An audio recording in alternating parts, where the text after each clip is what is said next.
Hello my scrappy friends and welcome to my channel again today. This is to the second share of today. This one is for Cut to You and I am using this gorgeous We Still Do cut file title. This is one of the brand new September files. I love it, and I have this somewhat clean-ish page. I am starting with a little bit of a tutorial here. Firstly, I am opening my cut file and making it a cut file. So I've opened the trace window, selected my cut file, traced over it, and hit trace. So this next little bit, I'm pretty sure I sped up reasonably quickly. I've made two boxes. I intended on using two photos, and you'll see more of that in a little while, but you can see I'm just playing with placement, moving things backwards and forwards, changing things around a bit, trying to work out exactly how I'm going to get this to work. I knew that my photos were going to be a bit strange. If I wanted it to overlap, it could like cover my face or something. So I have actually imported my photos here. And these photos are from our wedding anniversary from this year. We went out for lunch, which was lovely. We both got a drink. He got a pint of cider. I got an espresso martini because they're my favourites. But you can see here, and I've sped this up as well, I'm moving things around, trying to get my placement right, trying to find how I'm going to get it to fit. And I end up settling on this design. No. Size it down again, move things around a bit more. So I've just filled my cut file with white so I can see the lines of it, and I'm happy with that. So I've got rid of my photos and I've copied my cut file onto a new page in Silhouette software so that I can chop this file up and get it to cut the bits to fill the letters. So you can see I used my knife tool. When you hold the shift key and use your mouse to drag across, you'll get a straight line. You can obviously freehand it as well. For me to fix up some of those jagged lines, I just used the point editing part of the software, which I didn't record. But you can see now I've got my cut file, like just the outline there. This is where I go in. I've deleted the internal lines. I'm left with the external lines. I selected it, gone into offset, hit internal offset, and I can't read that screen, but you can see I'm just sizing that up a little bit at a time, so it's just a tiny bit smaller than the outline. When I'm happy with that, I'm going to hit apply. I'm going to delete the original line I had there, and then send that through my Cameo. So I knew that I wanted to use the Love Always collection by Coco Vanilla Studio for my letters, and so I have pulled out a few bits from that collection and matched colours to it. For the flowers and the hearts, I had this idea that I wanted to colour some vellum and use that to back those parts. The easiest way for me to do that was you can see I've taped down my vellum. If you have never done mixed media on vellum, it does, if I hadn't taped it down, it would have curled up on itself all the way around. So I've taped it down. You can see where I put that green that it has started to warp a little bit, and then again on the blue. So I'm going to use the green, the blue and the yellow on this one, and I don't think I left in where I did the pink, but I do get another piece of scrap vellum and do two different pinks. I'm going to go over that green so it's a little bit darker. All of the paints I'm using are Shimmers paints. The green is It's Meant to Be. The blue is Colder Than Ice. The yellow is Bumblebee Bee. Now the other thing to bear in mind is if you heat dry this, be really careful, keep that heat gun moving the whole time, otherwise you will melt the vellum. You can see there I've got the pink ones done. They are sitting there drying, and because I'm impatient, I just continue to work around the middle of my mat. I have flipped over my vellum. I have flipped over my cut file and traced around the inside, I think, of the lines. And I'm just going to start sticking the pieces in. I only leave a couple of pieces in for you, but I love the softness this creates, and you still get that colour. It's so pretty. So just outlining that. I'm going to cut that one out as well.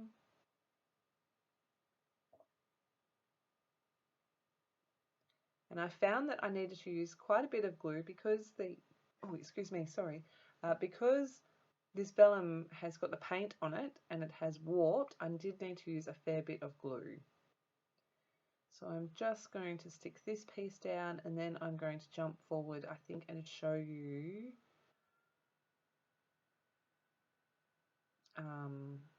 all of it stuck down maybe. And I just continue that same process until I've got all of those pieces backed. The two pinks I've used are Creamy's Piggy Pink and Shimmer's Pink. So you can see I'm just adding a bit of extra glue there. And it's going to jump forward. And here is my back file all cut, my cut file all backed. This was the placement that I had worked out for my photos and cut file in my Silhouette software. So I'm just marking that on this pattern paper. I have a bunch of this pattern. I don't know why I love it, but I love it. The colour's beautiful, the pattern's gorgeous. I don't know. But I just love it, so I wanted to use that to form my background. I didn't want to go mixed media crazy, but I did want to add a little something. So I've got some light modelling paste and a stencil by Paige Evans, and I am just smooshing some of that texture paste through. You can't see it particularly well on the video, but I wasn't really careful to make sure that it was really even or anything. I really wanted the extra texture just for a point of difference, just for a little detail. And you can see I'm going in and scraping off where I didn't want the paste. In some places it's thicker than others, and I really love how this stenciling turns out. It's very subtle, it's not particularly obvious in real life, but that's okay. So you can see I'm just moving that stencil around, adding in a few extra details here and there. Like I said, not being particularly careful where and how I was adding it, I was just adding it. I'm going to pop that aside so I can clean my stencil, which I don't make you watch, and then I'm going to come in with some splatters using two of the colours that I used to colour my florals. This first one is Shimmer's Pink. I'm just going to use my fan brush to add some splatters all the way around. These paints have got a beautiful shimmer. You can see in some of the close-ups, and there is a ton of them, the beautiful shimmer in these products. Yeah, it's so pretty. And here I am, I've jumped forward, I've got all my splatters, they're all dry. I've added a layer of pink pattern paper. You can see the offcut on the right hand side behind my photo. And when Cocoa Vanilla had their sale recently, I may have purchased 4 or 5 of this sheet of vellum because it's pretty. And so I'm using that as another layer behind my photo. And I'm just tearing the edges just for a bit of a softer look. I'm going to add some foam in between.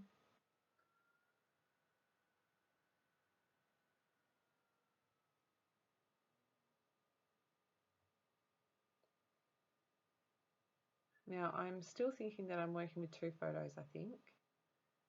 And I don't think I make you watch all this, but again, I muck around with photo placement for ages. I've added a doily. And yeah, so I moved that around all around the page, and then when I want it where I had it to start with, so I went back and stuck it down where I had it to start with, then realized that it might not be straight, so you can see me trying to pull it up, which I managed to pull it up okay, pull out my T-square ruler, and then I line that up so it's nice and straight.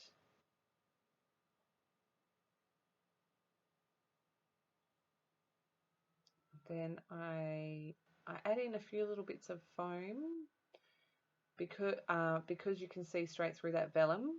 I didn't want to put anything behind where I painted the vellum, So I have strategically placed some foam on some of the edges, tucking my photo in there. I'm like, yep, that's where it's going. I'm happy with that.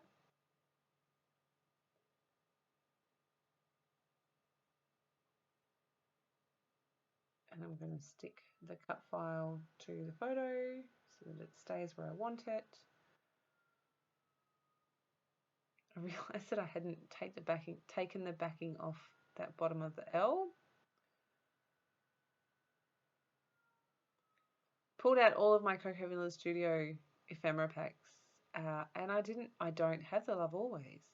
I do, however, have this one, which is the, oh my goodness, I wrote it down and I can't remember now. No, it's gone. It's this one anyway. It's got some very, very nice pieces. So I pulled a stack of bits out that I thought I'd use, and I really like these butterflies. So I decided I'm going to use those. I went to glue them down and then went, I'm not happy with the white border, so I'm going to trim that off. And then I thought, what else can I add here? I don't want to add too much, but I don't want it to be not interesting. So you can see I've grabbed my pencil and I am just drawing in a few squiggly lines to add in some hand stitching for some little butterfly trails, because why not?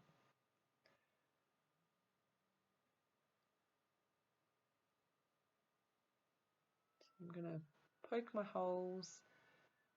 I think I only leave a little bit in for you, yeah.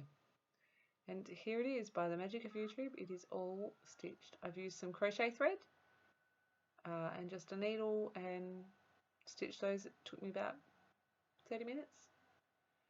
In the process of stitching, I realised that nothing was sticking particularly well, so I've gone back in and glued everything down, including the photo. And now I'm just adding those butterflies in.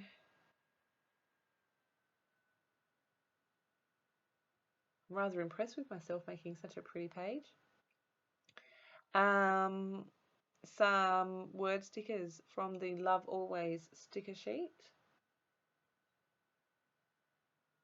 I add 2 down the bottom, 2 to the left butterfly, 2 to the top butterfly, and then 2 to the butterfly down by my title. I did have this little spot that I thought I might add some journaling to, and then I decided I didn't want to. I'm going to add some grey splatters. Which I started doing with the nozzle, but I didn't like the way it was splattering, so I'm just going to grab a little paintbrush.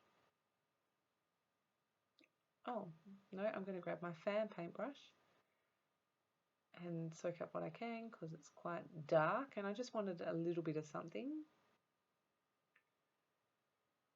I can't tell if I have yet, but I stamped the date underneath the word still, which was the 13th of April 2019. Oh, here we go, grey ink. And so I wanted to include the number, so it was our 11th wedding anniversary, so I've used those black and white alphas from Ellie Studio, and I've added the 11 in the middle, A and M to that side there, 2 little stars there, and then down the bottom something else. I can't remember, something else. Like I said though, I have a ton of close-ups here for you. Oh, and an X and O. You can see the shimmer in some of these photos, like that one. So pretty. This cut file is absolutely beautiful. I love it. As soon as I saw it, this photo was sitting on my desk. I was like, oh my gosh, I need something to scrap my wedding anniversary photo with this year. So perfect. Thank you, Gwen. I love it. I think even maybe my mixed media is Gwen approved. Let me know. Anyway, I hope you've enjoyed this. If you have any questions, please make sure you leave them below. Make sure you head over to the Cut to You, the Facebook group, the Facebook page, the shop. We're always in there sharing. Gwen always has fun questions on Wednesdays as well. So as always, thank you for stopping by. I hope you've enjoyed, and I'll be back again very soon with another share. Bye.